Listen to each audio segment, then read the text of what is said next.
1 week after Avatar. How would you persuade people to go and see your film instead of Avatar? Yeah, that's not easy, is it?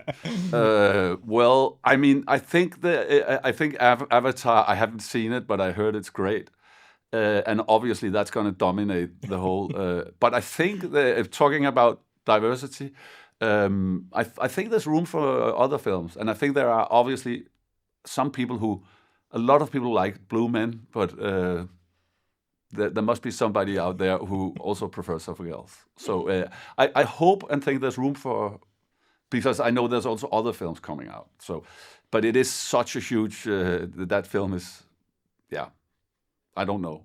I'm not sure. I mean, what I'm supposed to say is that Terapi for Viking is a really funny film and really entertaining with a really good story. So people should go and see that instead. But yeah, they can see both. Yeah. And Yes, the good thing about this is it's only half as long as Avatar.